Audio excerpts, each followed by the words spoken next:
tout le monde, bienvenue dans cette nouvelle vidéo du chantier des Max. Ça y est, on est officiellement en hiver, regardez-moi toute cette neige, comme c'est beau. On est venu sur le terrain surtout pour voir un peu à quoi ça ressemblait avec la neige partout, parce qu'on l'avait jamais vu totalement enneigé. Donc on a fait des belles images qu'on va vous montrer juste après. Et maintenant qu'on est là, il faut quand même qu'on travaille un petit peu. Donc vous vous doutez bien qu'on va pas travailler en extérieur, il caille un petit peu. Donc c'est de saison, on va faire un peu d'isolation. Hey.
Bon, c'est bien beau toute cette neige, mais il faut qu'on avance sur l'intérieur de la maison et plus particulièrement sur l'isolation, comme l'a dit Maxine. On en a beaucoup à mettre encore, et notamment sur le plafond, donc ça va être une tâche, je pense, un petit peu longue et fastidieuse. Surtout qu'il va falloir qu'on recoupe l'ensemble de nos panneaux de laine de bois, parce que nos panneaux font 57,5 de largeur. Et nous, on a besoin de 48 cm de largeur pour rentrer entre les chevrons. Donc ça veut dire que chaque panneau devrait être recoupé. Et on l'avait pas fait jusqu'à présent, et je sais qu'il y en a beaucoup qui nous l'ont conseillé dans les commentaires, c'est de se faire un gabarit de coupe. On l'avait pas fait avant parce qu'en fait on n'avait jamais les mêmes coupes qui tombaient, et bon, le gabarit aurait pas forcément été très utile. Là on va en avoir peut-être une bonne centaine à couper comme ça. À la main, donc on va se faire le bras et on va aussi donc fabriquer ce gabarit de coupe. On a réfléchi là rapidement à comment on allait faire ça pour que ce soit efficace, pratique et qu'on s'épuise pas trop.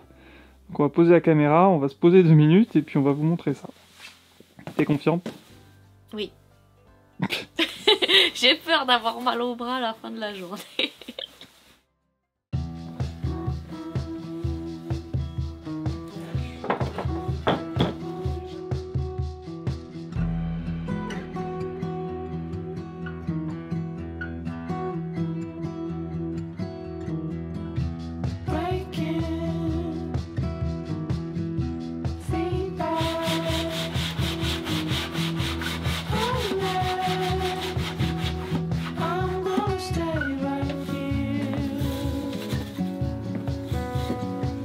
Tu vois, ça fait une belle coupe bien nette.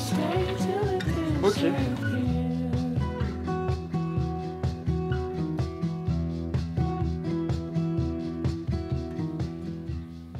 Et voilà notre magnifique gabarit de découpe. 100% récup, 100% gratuit, on est trop content. En plus on a quasiment pas fait de découpe, on a récupéré que ce qu'on avait là à disposition. Donc c'est tout simple, on a mis nos 2 planches ici avec une fente au milieu pour que la scie puisse passer au milieu. Et on a mis aussi des restes de bandes de rive en métal pour pas accrocher le bois de la planche avec la scie, ça pourrait nous embêter. Et du coup, il n'y a rien de plus simple, on met notre morceau de laine de bois en butée. On sait qu'entre la butée et la fente, on a 48 cm, donc pile ce qu'il nous faut.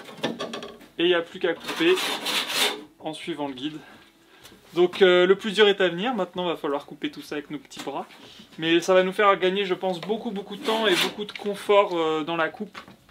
Et puis on verra si on a besoin de l'améliorer au fur et à mesure ou si ça nous suffit comme c'est. Voilà, il n'y a plus qu'à.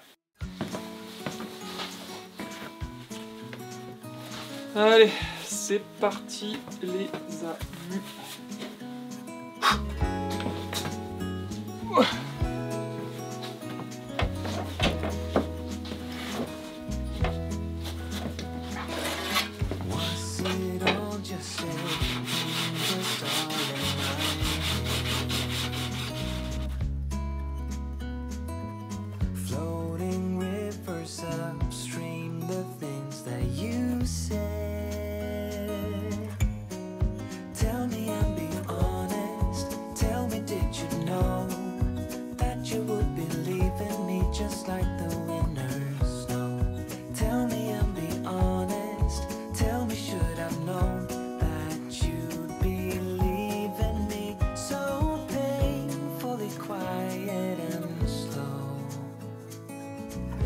Try my best to move on, to let go.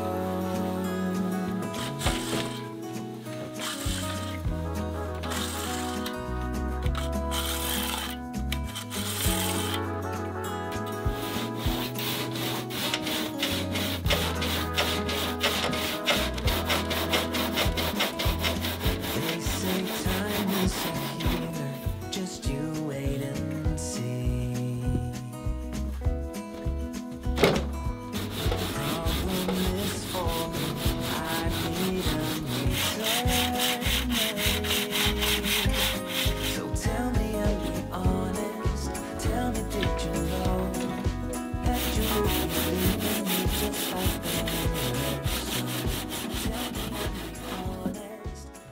Et voilà, dernier pour aujourd'hui.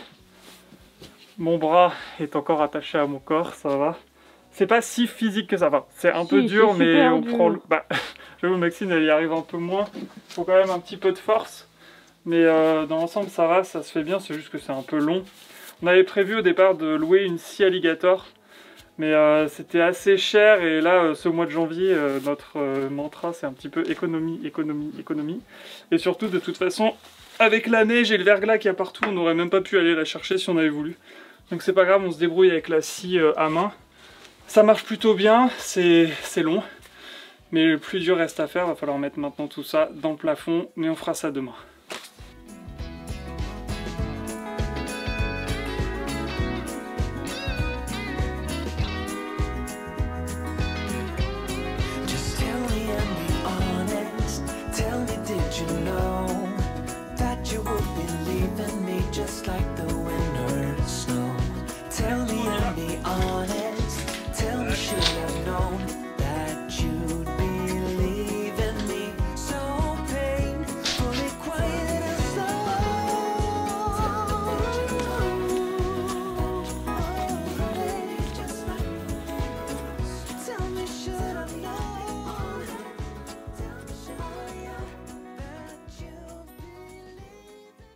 De retour sur le chantier, malgré le froid glacial, il fait moins 5 degrés dehors, pas beaucoup plus chaud à l'intérieur de la maison pour l'instant. Du coup, c'est le moment d'attaquer l'isolation. On va donc poser tout ce qu'on a coupé hier au plafond, on va voir ce que ça donne et comme d'hab, on vous montre tout.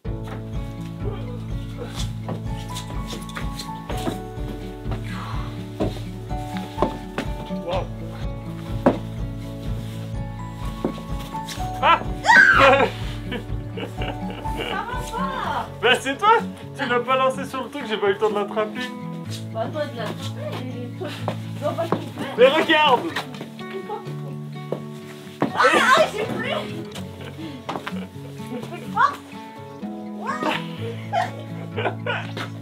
Ouais, t'en as lancé 2 là!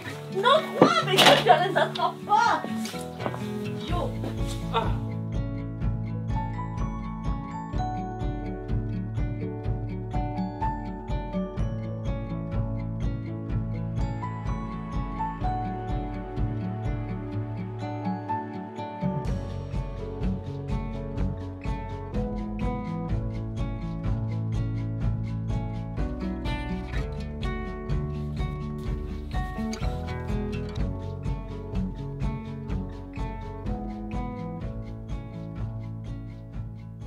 Alors petit point d'étape rapide pour vous expliquer un petit peu ce qu'on fait et pourquoi on le fait comme ça. Donc là on isole sous les rampants, sachant que c'est pas des combles perdus, on va avoir notre plafond, là par exemple c'est la chambre, on va avoir notre plafond, donc les plaques de plâtre qui vont vraiment suivre la pente du toit pour garder toute la hauteur sous plafond justement. Par contre on a une petite particularité pour isoler, nous comme on a une toiture en métal, il faut absolument qu'on laisse une lame d'air entre l'OSB et l'isolant. Donc c'est pour ça que vous nous avez vu utiliser ces petites chutes là de polystyrène. Donc en fait on les place comme ça nous permet de mettre l'isolant vraiment contre, de bien le plaquer, de bien le placer pour qu'il recouvre toute la surface entre les deux montants en bois. Et évidemment ça on ne le laisse pas derrière, on l'enlève. Et on s'est servi de ça parce qu'on a besoin d'une lame d'air de 4 cm et ça fait pile 4 cm.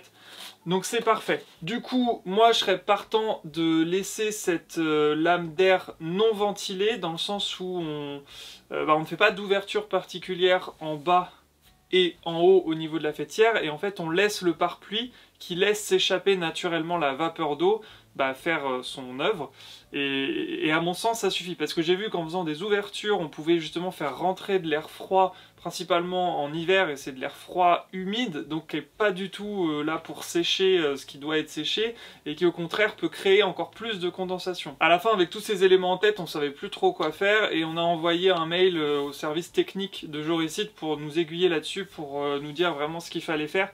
C'est pour ça qu'on n'est pas allé jusqu'en bas pour le moment. Parce que peut-être qu'il va falloir qu'on crée des aérations en bas de pente et qu'on crée des aérations au niveau de la faîtière. Alors la faîtière il y a déjà l'aération, ça c'est pas un problème mais il va peut-être falloir percer un petit peu le pare-pluie. Donc ça encore une fois je ne sais pas s'il faut le faire tout de suite. C'est pour ça que pour l'instant on avance sur les parties qui ne posent pas de problème. On a toujours notre lame d'air de 4 cm derrière. S'il faut faire des trous, on peut toujours les faire. Et s'il n'y a pas besoin de les faire, eh ben, on aura juste à continuer de mettre l'isolant sur le bas. Et du coup, on attend leur réponse. Voilà pourquoi ça reste en suspens en bas. Et nous, on va continuer d'avancer sur la partie haute. Plus de toute façon, on met d'isolant et mieux c'est. Sachant que c'est arrivé direct dans le top 3 des activités qu'on déteste le plus faire. C'est horrible, c'est super physique d'avoir toujours les bras en l'air, de respirer la poussière, d'en avoir plein dans les yeux. Bref, je sens que ça va être une tâche très longue et qu'on va vite détester, Maxine et moi, mais il faut le faire. Pas le choix, il faut que la maison soit isolée. Mais d'abord, une fois n'est pas coutume, on va encore déplacer des choses. Ça, juste ici, pour qu'on puisse après placer l'échelle et avancer sur les rampants qui ne sont pas sous la mezzanine, tout simplement. Du coup, c'est pas une fois n'est pas coutume, c'est une fois de plus. Oui, c'est pareil. Alors, si tu utilises des expressions qui disent le contraire, ça marche pas. Excuse-moi, mais ça existe des bonnes expressions. Oh.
C'est la fin de journée que je crois que j'ai attendue avec le plus d'impatience. J'ai passé ma journée à râler parce que je trouve que c'est la pire activité au monde. Ça dépasse de loin le béton, franchement. Je crois que les parpaings me manquent par rapport à cette activité isolation. C'est dur, on se prend plein de poussière dans la tronche, on voit plus rien. Bref, je vais arrêter de râler parce que bon, vous n'avez pas l'habitude. D'habitude, je vous montre mon côté un peu gentil. Je garde les vidéos où elle ne râle pas trop, mais elle râle beaucoup. Non, mais là, vraiment, j'avoue, j'ai râlé du début à la fin de la journée. Bah, surtout, c'est que le début finalement, parce que là, on a fait peut-être un tiers de la partie nuit, donc il va falloir finir la partie nuit, et puis rebelote côté jour, donc autant dire qu'on en a pour facile une bonne dizaine de jours de travail, je pense.